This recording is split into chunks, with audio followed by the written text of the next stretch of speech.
Assalamu alaikum dear students. I hope you will be doing well. Welcome to Forward Public School e-learning class 10th subject chemistry chapter number 15, that is environmental chemistry 2, the water. This is part 3rd of the chapter and I am your teacher Sabahat Islam. Students, kindly open up your books and come to page 171 of your book. Soft and hard water. Soft water. Soft water is that water which easily produces good lather and does not come with soap. मतलब वो पानी जिसमें आप soap डालें तो bubbles बन जाते हैं और वो पानी जो है वो सोप को अलाउ करता है कि वो आपके कपड़ों में मौजूद डर्ट के साथ रिएक्ट करे. Whereas hard water is that water which produces little lather and forms come with soap. वो सोप के साथ खुद रिएक्ट करता है और सोप को अलाउ नहीं करता कि वो कपड़ों में मौजूद डर्ट के साथ रिएक्ट करें. In other words, the water which produces curds with soap, मतलब solid particles with soap, is known as hard water. It will not form lather with soap and dirt cannot be removed readily. Thus hard water wastes soap and affect the cleaning action of the soap. Causes of hardness of water. Water becomes hard when it dissolves gypsum. This is the formula for gypsum. Kindly इसको underline करें. Or limestone from soil. The rainwater on its way to the ground dissolve carbon dioxide from the atmosphere. Water which contains carbon dioxide has the ability to dissolve small amounts of calcium carbonate to form calcium bicarbonate. Students, अब अगर आपका ये rain water है, ये आपके हवा में मौजूद कार्बन डाइऑक्साइड के साथ रिएक्ट करेगा और साथ में जब ये सॉइल की तरफ आएगा तो कैल्शियम कार्बोनेट के साथ भी रिएक्ट करेगा. जब ये कैल्शियम कार्बोनेट के साथ रिएक्ट करेगा तो हमारे पास कैल्शियम बाइकार्बोनेट बन जाएगा जो सॉल्युबल सॉल्ट है.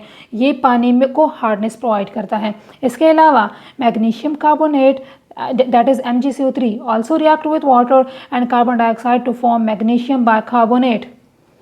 Water may also dissolve chlorides and sulfates of calcium and magnesium. This underground water contains calcium ion and magnesium ion which makes the water hard. याद रखें स्टूडेंट्स, आपकी जो हार्डनेस है वो मेनली 3 वजूहात की वजह से है. Because of chlorides, sulfates of calcium and magnesium. Number 3, because of carbonates of calcium and magnesium. Now, types of hardness of water. There are 2 types of hard water, temporary hard water and permanent hard water. Now, let's discuss the temporary hard water. The temporary hardness of water is due to the dissolved calcium bicarbonate and magnesium bicarbonate. मतलब हमारे पास जो temporary hardness है वो because of bicarbonates हैं और जो permanent hardness है वो because of chlorides and sulfates of calcium और magnesium हैं. These salts are soluble in water and are present in the form of positive and negative ions as shown below. Students, at page 172 of your books, you can observe the bicarbonates of calcium and magnesium and their respective ions. Now, permanent hardness. The permanent hardness of water is due to the presence of chlorides or sulfates of both calcium and magnesium. That is magnesium chloride, magnesium sulfate. Kindly आप इसको correct कीजिएगा. And calcium chloride. These salts are soluble in water and produces the respective ions in water. Students, आप देख सकते हो कि ये salts अगर हमारे पास calcium chloride है तो इसके ions होंगे magnesium chloride, तो magnesium के ions और chloride ions होंगे. इस तरह calcium sulfate और magnesium sulfate और उनके ions होंगे. Methods of removing hardness. Students, हमने देखा कि we have 2 types of water, hard water, the temporary hard water and permanent hard water. Temporary hardness of water is because of bicarbonates of calcium and magnesium, while permanent hardness is due to the chloride or sulfate of calcium and magnesium. तो हम पहले देखेंगे कि temporary hardness को कैसे remove करना है. Students, याद रखें temporary hardness of water को हम 2 तरीक़ों से रिमूव करते हैं, by boiling and by Clark method. Number 1, by boiling the temporary hard water. Temporary hardness of water can be easily removed by simply boiling the water. मतलब जो hard water है आप उसको boil करो. जब आप उसको boil करोगे तो उसमें मौजूद जो salts होंगे वो हमारे पास decompose हो जाएंगे. This hardness is caused by the presence of dissolved calcium bicarbonate which decomposes on heating. मतलब जब आप water में मौजूद calcium bicarbonate को heat करते हो तो होता क्या है कि calcium bicarbonate जो water में soluble है वो insoluble component में convert हो जाएगा और वो नीचे जाके बैठ जाएगा, प्रेसिपिटेट आउट हो जाएगा. Number 2, Clark's method. स्टूडेंट, हम इसको इंडस्ट्रियल लेवल पे यूज़ करते हैं. This method is use to remove the temporary hardness of water on a large scale. मतलब लार्ज लेवल पे, इंडस्ट्रियल लेवल पे हम इसका इस्तेमाल करते हैं.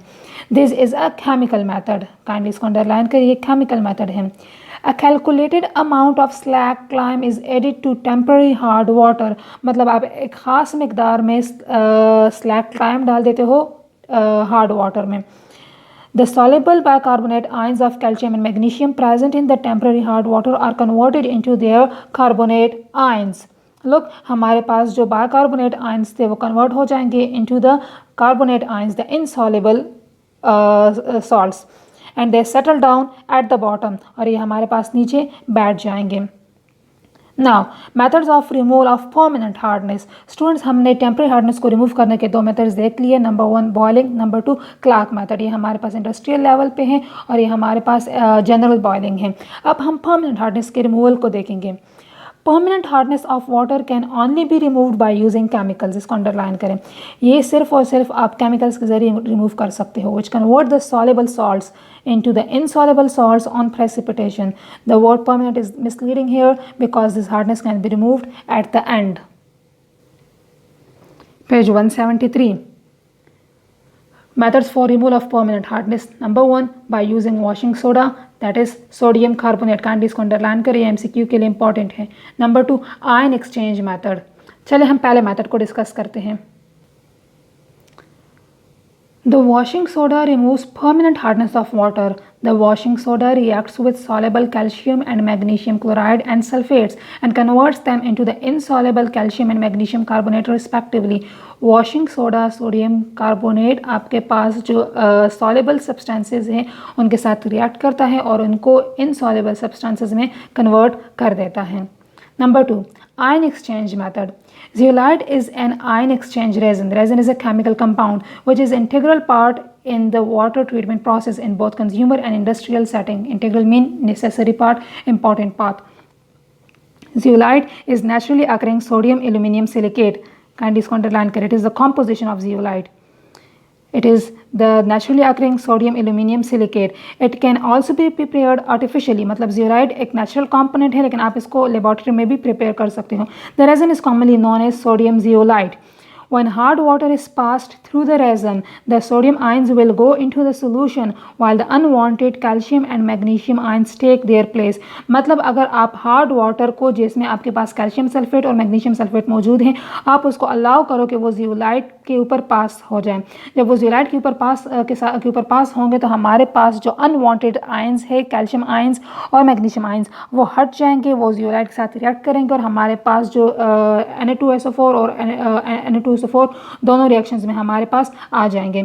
When sodium zeolite is used up and becomes inactive, then it can be regenerated by treating it with a strong solution of common salt. The common salt is sodium chloride. Students, जब अब हमारे पास sodium zeolite को हम मुसलसल use कर रहे हैं, कभी कैल्शियम को रिमूव करने के लिए, कभी मैग्नीशियम को रिमूव करने के लिए, तो हमारे पास एंड में ऐसा हो सकता है कि हमारे पास इनएक्टिव हो जाए. तो जब ये इनएक्टिव होगा तो आपको पता है इनएक्टिव चीज़ रिएक्ट नहीं करती, तो दोबारा इसको एक्टिवेट करने के लिए हम थोड़ा सा इस चीज़ के ऊपर जो कैल्शियम जियोलाइट बना है, इस चीज़ के ऊपर हम क्या करते हैं, हम इसके ऊपर जो है strong solution of common salt पास करते हैं. हमारे पास जियोलाइट दोबारा एक्टिव हो जाता है और रिएक्शन के लिए सुटेबल हो जाता है. स्टूडेंट्स, आप पेज 174 पे देख सकते हो कि हमारे पास एक फिगर है जो आयन एक्सचेंज मेथड को शो करता है. इस फिगर के मुताबिक जब आप हार्ड वाटर को डाल दें, हमारे पास जियोलाइट बेड है, यहाँ पे हार्ड वाटर को आप यहाँ पे पास करें तो हार्ड वाटर में मौजूद कैल्शियम सल्फेट और मैग्नीशियम सल्फेट सोडियम जियोलाइट के साथ रिएक्ट करेंगे और हमारे पास कैल्शियम जियोलाइट और मैग्नीशियम जियोलाइट बन जाएगा. सॉफ्ट वाटर हमारे पास इधर हम इसको कलेक्ट कर देंगे. इन केस हमारे पास सोडियम जियोलाइट सारा का सारा यूज़ हो गया है, इनएक्टिव हो गया है, तो हम क्या करेंगे, हम इसी कैल्शियम जियोलाइट और मैग्नीशियम जियोलाइट जो हमारे पास बन गया, हमें इस बेड के ऊपर सोडियम क्लोराइड का सोल्यूशन पास करेंगे और सोडियम जियोलाइट दोबारा रीजनरेट कर देंगे, तो हमारे पास रिएक्शन दोबारा स्टार्ट हो जाएगा. Students, kindly come back to page 173. The scientific information. अब ये सोडियम जियोलाइट के बारे में हमें थोड़ी सी इन्फॉर्मेशन प्रोवाइड की गई है. Sodium zeolite is a white powdery substance. Kindly इसको अंडरलाइन करें, ये वाइट पाउडरी सब्सटेंस है with a cubic crystal structure. Sodium zeolite is a mineral. The general formula of sodium zeolite is Na2OAl2O3 SiO2 and water. Sodium aluminum silicate. Sodium zeolite act as an ion exchange medium. Sodium zeolite ion exchange medium के तौर पे भी act करता है. It act as a catalyst in cracking of petroleum and as a drying agent and as absorbent. चलिए जी, अब हम देखते हैं कि ये आयन एक्सचेंज मीडियम कैसे मीडियम के तौर पे कैसे एक्ट करता है. Zeolites are capable of exchanging their sodium ions with hardness producing ions like calcium and magnesium present in water. In addition to water softening, sodium zeolite has been used as a catalyst in cracking of petroleum. Cracking mean जब आप petroleum के mixture को आप strongly heat करो और उसके components को separate करो तो हम इसे बोलते हैं cracking of petroleum, and as a drying agent and as an absorbent. Page 174, Society, Technology and Science. Hard water hampers the cleaning action of soap. Hamper mean prevent. Hard water soap की cleaning action को prevent करता है. कैसे, हम इसमें देखते हैं. Soaps are the sodium salts of fatty acids. याद रखें स्टूडेंट्स, हमारे पास सोप जो है it is the sodium salt of fatty acid. It is the formula of soap. Kindly इसको आप याद कीजिएगा. When soap is added to hard water, it is ionized into sodium and stearate ion. जब आप soap को डालते हो तो पानी में तो हमारे पास इसकी आयनाइजेशन होती है. The calcium and magnesium ions are also present in the hard water. These ions react with the soap and produces the insoluble precipitate of calcium and magnesium stearates. तो हमारे पास ये जो कैल्शियम और मैग्नीशियम आयंस है ये soap में मौजूद stearate ions के साथ रिएक्ट करता है और हमारे पास कैल्शियम स्टेरेट या मैग्नीशियम स्टेरेट बना देता है जिसे हम स्कम बोलते हैं. अब यही स्कम जो है ये रुकावट बनाता है, ये रोकता है सोप को कि वो क्लीनिंग एक्शन परफॉर्म करें. The scum hampers the lather formation in water. The cleaning action of soap is thus affected. As a result, large amount of soap is wasted. Now, students, come to the disadvantages of hard water. Disadvantages of hard water are: number 1, wastage of soap. Hard water consumes large amount of soap in washing process. Large amount of soap इस वजह से इस्तेमाल होता है कि हमारे पास जो soap के स्टेरेट आयंस है वो कैल्शियम आयंस के साथ रिएक्ट करता है तो सोप क्लीनिंग एक्शन के लिए अवेलेबल नहीं होता. Number 2, wastage of fuel. Hard water is unfit to use in steam engines and boilers. When hard water is used in boiler, calcium and magnesium salts settles down at the bottom as hard insulating scale. जैसे कि आप figure में देख सकते हैं students, अगर हम soft water का इस्तेमाल करें तो हमारे पास ये सरफेस बिल्कुल क्लियर है, लेकिन अगर हम हार्ड वाटर का इस्तेमाल करें तो हमारे पास इंसुलेटिंग स्केल बन जाता है. As a result, more fuel is consumed in producing steam. If these scales are not removed, they block the tubes which lead to the engines. अगर हम इन स्केल्स को रिमूव ना करें तो हमारे पास जो ट्यूब्स इन द इंजन तक जाती हैं उनको ये ब्लॉक कर देगा. Number 3, damage to boiler.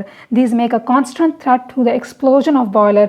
This deposition of scales inside the boiler causes overheating and reduces the life of boiler. Number 4, diseases. Use of hard water for drinking purposes for a long time causes dysentery, intestinal and stomach diseases. If magnesium sulfate is present in hard water, it weakens the stomach function. Kindly इसको underline करें and disease को detail में हम अपने next videos में देखेंगे.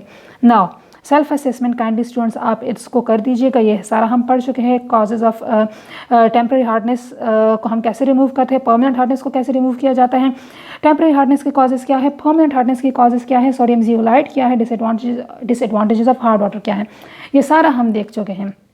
Now activity 15.4. Students, इस activity में हम क्या करते हैं, हम एक बीकर लेते हैं. इस बीकर में हमने पानी लिया. Take a beaker, add some water into it. अब इसके बाद हमने इसमें पोटाश आलम डाल दिया. जब हमने इसमें पोटाश आलम डाल दिया स्टूडेंट्स और इसको हमने 10 मिनट के लिए ऐसे ही छोड़ दिया अनडिस्टर्ब, तो हमने ऑब्जर्व किया कि कुछ अरसे बाद हमारे पास 10 मिनट बाद हमारे पास कोगुलेशन हुई. मतलब हमारे पास कुछ जो सॉलिड पार्टिकल्स है वो नीचे बैठे हुए हैं. इसका मतलब है कि हमारे पास जो पोटाश आलम है इसका काम है कि वाटर में मौजूद डर्ट पार्टिकल्स को, डस्ट को, पॉलन को रिमूव करे. वो इनको रिमूव करेगा, इनको एक जगह पे क्लस्टर करेगा, वो कि वो एक जगह पे जमा हो जाए और नीचे जाके बैठ जाए. फिर इनको हम सेडिमेंटेशन के ज़रिए रिमूव करते हैं. सो हम कह सकते हैं कि potash Alam helps in removing dirt. Now students, आप अगर इन इंटरेस्टिंग फैक्ट्स की तरफ ज़रा नज़र दौड़ाएं, आप देखिए कि हमारे पास जो हमारे पास कंसनट्रेशन बढ़ता है soluble salts of magnesium and calcium का, हमारा जैसे ही कंसनट्रेशन बढ़ता है तो हमारे पास लेवल ऑफ हार्डनेस भी बढ़ता है. मतलब अगर हमारे पास कैल्शियम और मैग्नीशियम की जो कंसनट्रेशन बहुत कम है फ्रॉम 0 to 60 तो वाटर हमारे पास सॉफ्ट है, लेकिन अगर ये 180 तक पहुँच गया तो वाटर हमारे पास हार्ड हो जाता है. This was all about the hardness of water, that is the temporary hardness of water and permanent hardness of water. Now we will discuss the water pollution. Page 176. Water pollution. Pollution is defined as the introduction of substances which are undesirable and cause the contamination of environment. Water pollution occurs when undesirable foreign substances are introduced into the natural water. Water is considered as polluted and unfit for drinking when it is contaminated with pollutants which are harmful for human beings and other living organisms. About 70% of the Earth's surface is covered by water. However, reservoirs of fresh and usable water are very limited. Students, हम देख चुके हैं हमारे पास अगर अर्थ का जो 70% हिस्सा है कवर है विथ वाटर, लेकिन हमारे पास जो फ्रेश वाटर है दैट इज़ ओनली 2.5%, और इस 2.5% में से हमारे पास बहुत कम वाटर जो है वो हमारे लिए अवेलेबल है. The human activities are constantly destroying the freshwater resources. Water is an excellent solvent and can dissolve vast variety of substances. Therefore, natural water when it flows or seeps through the surfaces of the earth dissolve mineral including salts and other substances. Students, हम detail में देख चुके हैं कि हमारे पास water excellent solvent है because of its polar nature, because of its high dielectric constant value and because of hydrogen bonding. तो हमारे पास चूँकि वाटर एक्सीलेंट सॉल्वेंट है तो ये जब जाएगा, रनिंग वाटर जब जाएगा तो वो हमारे पास खुद में मिनरल्स को डिजॉल्व करेगा जिसकी वजह से वो पोल्यूट हो जाएगा. Despite these mineral impurities, water of most lakes, rivers, springs and well is considered fit for drinking and other domestic uses. मतलब अगर हमारे पास ये थोड़ी बहुत impurities आ भी गई तो फिर भी water fit हो जाता है. The substances may be chemical or biological in nature. मतलब हमारे पास ये जो मिनरल सॉल्ट्स है तो हम इसको कुछ हद तक वो कर सकते हैं, लेकिन जब हमारे पास कुछ केमिकल और बायोलॉजिकल नेचर के सब्सटेंसेस हमारे पास वाटर में आ जाते हैं तो वाटर को पोल्यूट कर देते हैं. कॉमन पोल्यूटेंट्स इंक्लूड ह्यूमन और animal waste, disease producing organisms, toxic metals such as lead, mercury, agricultural chemicals, pesticides, herbicides, fertilizers, acid rain, and high temperature water discharged from power plants. Pollutants in water are dangerous for living consumption and unfit for drinking purposes. तो मतलब हमारे पास जितने भी pollutants हैं ये water pollution cause करते हैं. The substances that cause water pollution are called pollutants. This is the definition of pollutant. Kindly आप इसको underline करें. The substances that cause water pollution are called pollutants. These pollutants are dissolved in water from the soil, atmosphere, fields, factories, farmhouses, volcanoes, storm, algae blooms, and homes. According to the reports of World Health Organization, WHO mean World Health Organization. Students, ये global organisation है जो developed और developing countries के जो health issues हैं उनको discuss करता है और सूटेबल रिकमेंडेशंस प्रोवाइड करता है. तो इसके रिपोर्ट्स के मुताबिक about 80% of the diseases are cause due to the polluted water in developing countries.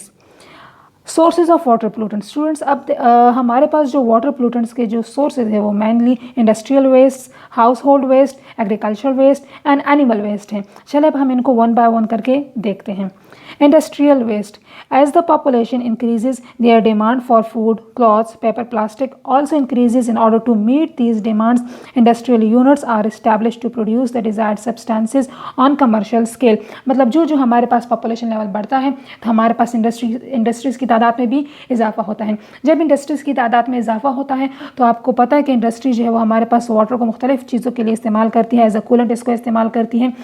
तो जब ये पानी इंडस्ट्रीज़ इसको इस्तेमाल करते हैं तो हमारे पास वाटर पोल्यूट हो जाता है जो फिर अनफिट हो जाता है for drinking purposes. These industrial units unfortunately discharge their waste such as hot water, chemicals and solid materials either to the open grounds or to the running water. तो हमारे पास ये जो इंडस्ट्रियल यूनिट्स है ये हमारे पास अपना वेस्ट है वो डिस्चार्ज करते हैं into the grounds or into the running water. These are absorbed by lower forms of life and passed into the food chain causing deaths, birth defects and mental problems. Students, याद रखें हमारे पास जब ये industrial waste पानी में मिल जाता है और उस पानी में आपको पता है कि हमारे पास मेरीन ऑर्गेनिजम्स फिशेस होते हैं. फिशेस को जब हम खाते हैं तो ऑब्वियसली वो बीमारियां जो है वो पोल्यूटेंट्स हम तक आ जाते हैं जिसकी वजह से हमारे पास बीमारियां हो जाती है, बर्थ डिफेक्ट्स हो जाते हैं, मेंटल प्रॉब्लम्स हो जाते हैं. These substances are called industrial wastes. Most of the industries have been started without proper planning and waste treatment plants. They just dispose of untreated toxic substances, toxic waste into the nearby drains, canals or rivers. Industries produce lots of wastes. These wastes are highly toxic. due to the presence of compounds like mercury, cadmium, lead, chromium, or arsenic. Acids such as hydrochloric acid, sulfuric acid, nitric acid, oils, grease, dyes, and may also contain some gases in dissolved form. मतलब industries में जो industries से जो waste आता है उसमें ये सारी चीज़ें होती हैं जो वाटर को पलूट कर देती हैं. Water used in industries as a coolant और for cleaning purposes dissolves all chemicals and detergents cleaning agents होते हैं and cause water pollution when discharge from industries. These industrial waste also pollute ground water. The compounds which are discharged from industries gets into the body through edible substances and cause different diseases.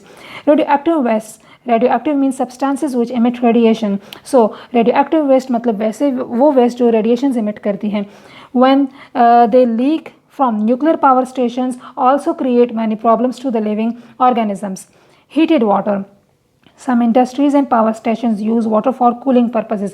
When this hot water discharges into the river, it may destroy the fish and other aquatic life forms. हम देख चुके हैं कि हमारे पास पानी में fishes होती है, वो एक ख़ास टेम्परेचर पे ज़िंदा रहती हैं. जिस तरह आपकी बॉडी का एक ख़ास टेम्परेचर होता है, इस तरह इन फिशेस के लिए भी एक ख़ास टेम्परेचर होता है. जब ये हॉट वाटर इंडस्ट्री जो है वो अपने हॉट वाटर डिस्चार्ज करते हैं तो और वो पानी आपके एक्वाटिक इन्वायरमेंट के साथ मिल जाता है, तो एक्वाटिक इन्वायरमेंट के साथ मिल जाता है तो ये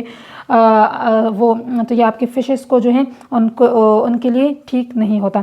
if the temperature of this hot water is higher than 30 degree C, मतलब अगर इसका टेम्परेचर 30 डिग्री सी से बढ़ जाए तो ये इन फिशेस के लाइफ फॉर्म्स के लिए ठीक नहीं है.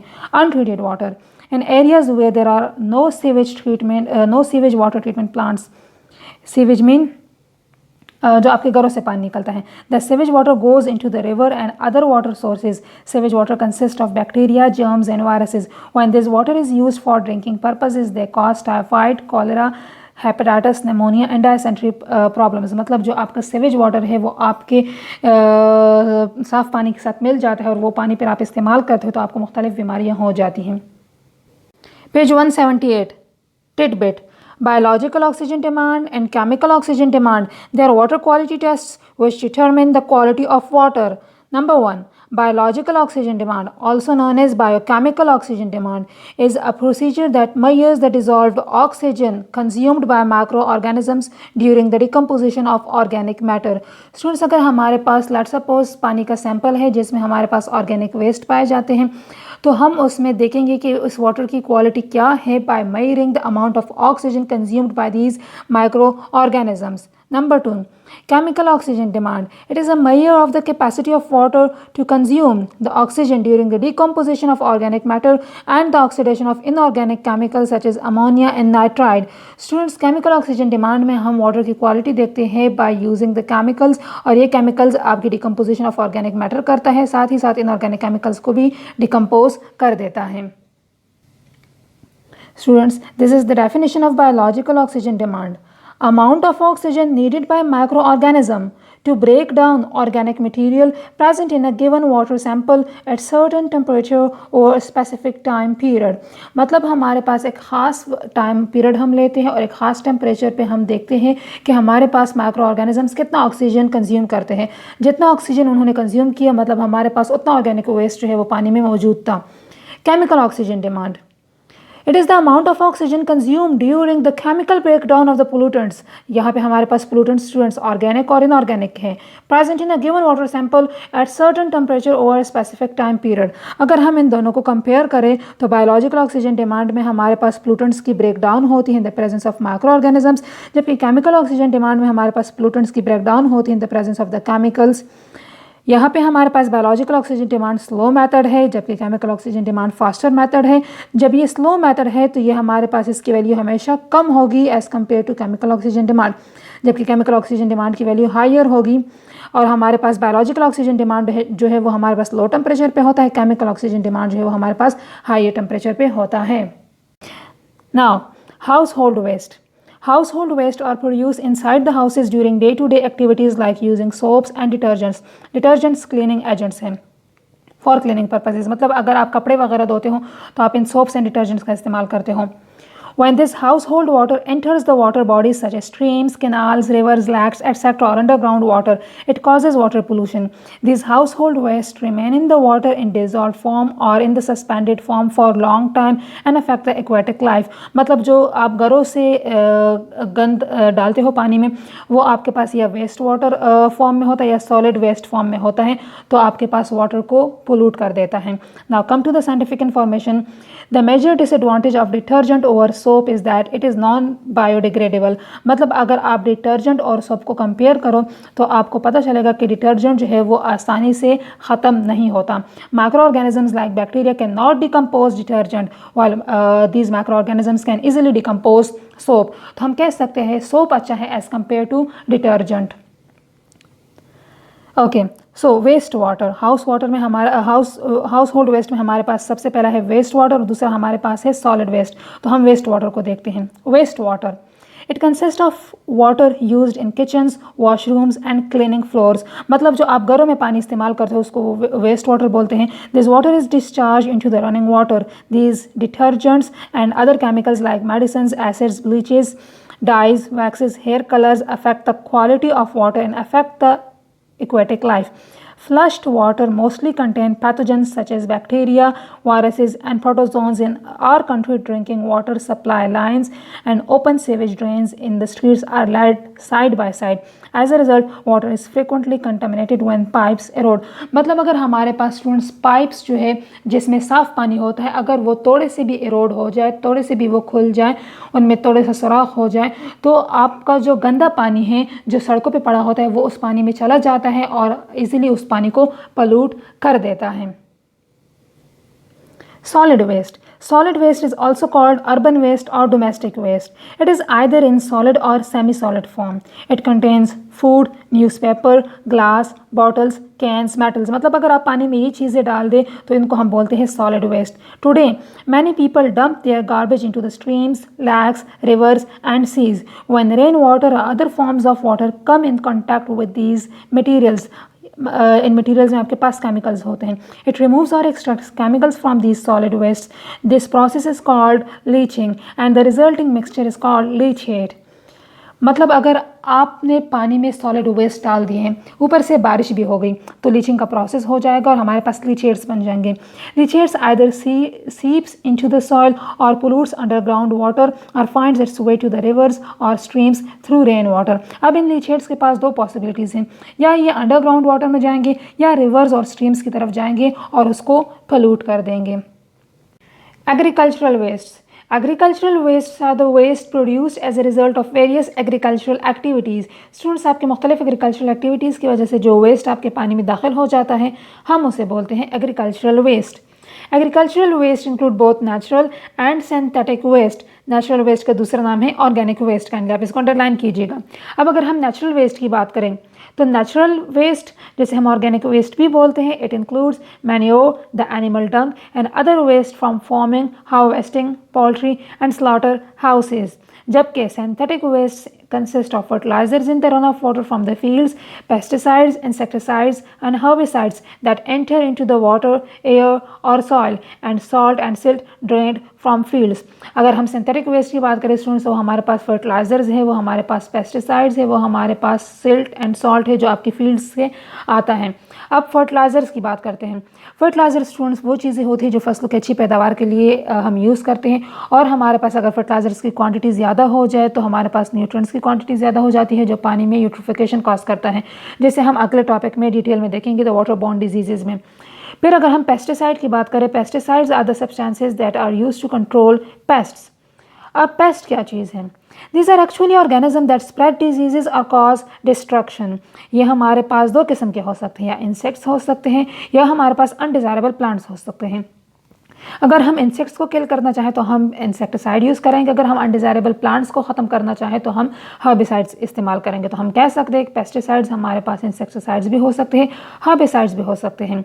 इसके अलावा सिल्ट स्टूडेंट्स आप याद रखें, जब आपका सैंड या क्ले पानी में शामिल हो जाए और वो रन ऑफ वाटर का हिस्सा बन जाए तो हम उसे बोलते हैं silt. Now animal waste. Animal waste also pollute water.